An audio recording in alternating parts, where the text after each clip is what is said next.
l'exécution de l'action principale. Le plan prévoyait l'infiltration de plusieurs groupes terroristes.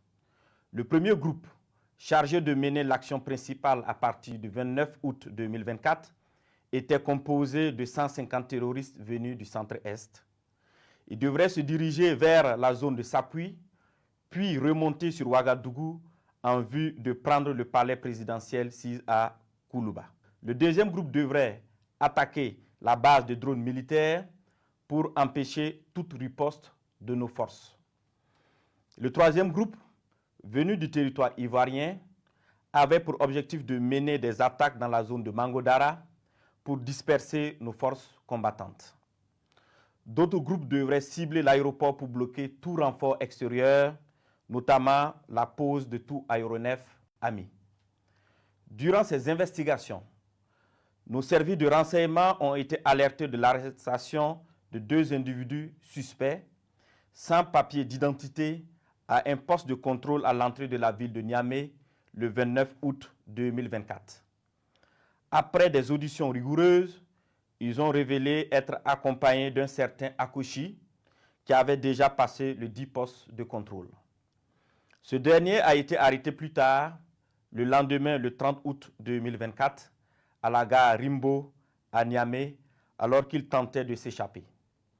Des vérifications d'identité faites, il s'est avéré que le dénommé Akouchi n'est rien d'autre que le commandant Ahmed Kinda, précédemment chef de corps des forces spéciales. Censé normalement être en stage au Maroc, il s'est révélé être le chef des opérations de toutes ces attaques tristement planifiées.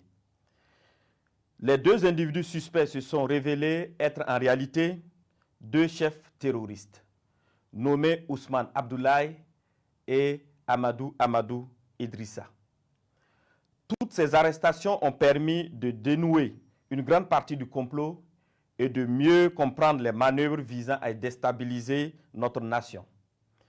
Ils ont été transférés plus tard au Burkina Faso. Une opération spéciale antiterroriste a été dès lors immédiatement lancée en lien avec ces projets de déstabilisation. Les premières investigations ont révélé que ce complot était orchestré par des ressortissants burkinabés résidant à l'étranger, dont M. Aziz Diallo, ancien maire et député de Dori, travaillant actuellement en Centrafrique au compte d'un organisme international. Il est l'un des cerveaux présumés de cette conspiration. Sous le nom de code Ahmed le Centro, il est en contact avec un groupe terroriste de l'État islamique au Grand Sahara, EUGS, à travers un de ses oncles installé dans la ville de Dori. 2. M. Ousmane Moumouni Raouni Diallo, oncle de M. Aziz Diallo, ancien combattant de l'EUGS, ancien coordinateur des négociations avec le groupe terroriste sous l'ancien président Damiba. 3. M. Aziz Dabo, ex-agent de l'Agence nationale de renseignement ANR, en fuite, connu sous le nom de code Lionel. 4. M.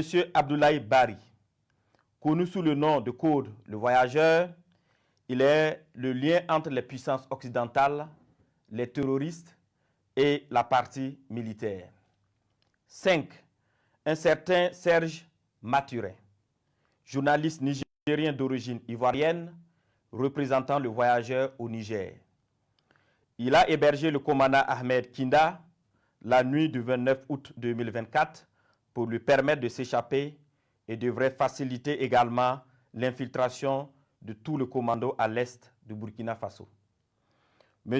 Abdoulaye Bari lui avait demandé de garder par devers lui 4 téléphones satellitaires de marque Touraya destinés aux opérations funestes. 6. M. Djibril Yipene Bassolé, ancien ministre des Affaires étrangères du Burkina Faso. 7. M. Newton Ahmed Bari, ancien président de la CENI. 8. M. Alpha Bari, ancien ministre des Affaires étrangères du Burkina Faso. 9. Le commandant François Zungrana, alias César. 10. Le commandant Herman Zongo, qui renseignait sur les positions des vecteurs aériens et des mouvements de l'armée. 11. Le commandant Joani Kompore, ancien directeur général de la SONABI, qui recherchait des drones kamikazes. 12. Le colonel Zala, travaillant dans le système des Nations Unies en Centrafrique. 13. Le lieutenant-colonel Paul-Henri Sandaogo Damiba, alias le Patriarche, qui dirige le volet militaire de ce complot. 14. Le lieutenant-colonel D. Romeo Woba, alias Rodriguez, qui est le chef du centre des opérations à Accra. 15. Plusieurs autres officiers à l'extérieur du pays sur lesquels les investigations se poursuivent. Ces déstabilisateurs, en collaboration avec des complices à l'intérieur du pays, menaient des actions de désinformation massive et utilisaient des pratiques occultes pour s'aimer la confusion et la division. Plusieurs marabouts ont été consultés par M.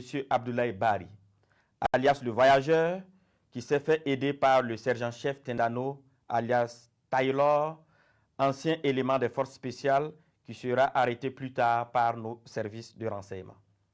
Ce dernier donnait des renseignements à l'ennemi et avait en charge de recruter des éléments pour les opérations de déstabilisation.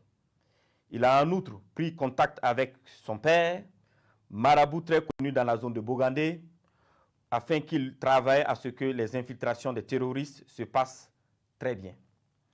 Suite à l'arrestation du commandant Ahmed Kinda, alias Akoshi, et des 2 chefs terroristes, il avait été convenu dans un premier temps de ne pas divulguer l'information pour permettre ainsi nos services de découvrir toute l'étendue du réseau. Les communications interceptées ont révélé l'implication de plusieurs opérateurs économiques dans le complot. Des enregistrements de ces communications seront bientôt diffusés au public dans les prochains jours. D'autres leaders de la société civile participant aux échanges via un groupe WhatsApp dénommé IB Dégage sont également impliqués dans cette vaste entreprise. La plupart des réunions de planification se menaient au Ghana, dans le quartier Ashimota, à l'hôtel Jidi Lodge à Accra.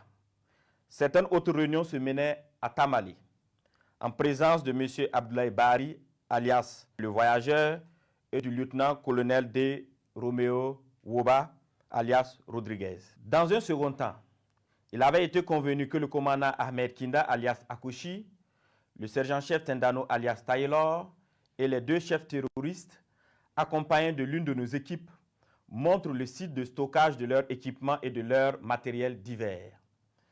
Ce lieu, sous la garde des terroristes à la solde du commandant, a été localisé non loin de la ville de Tenkodogo. Une fois sur place, ceux-ci ont tenté de s'échapper, mais des échanges de tirs sont suivis, au cours desquels ils ont été neutralisés en sus de plusieurs autres terroristes. Les autres déstabilisateurs, loin d'abandonner leur funeste entreprise, ont décidé de peaufiner un nouveau plan lors d'une réunion qui doit se tenir normalement au Nigeria le 27 septembre 2024.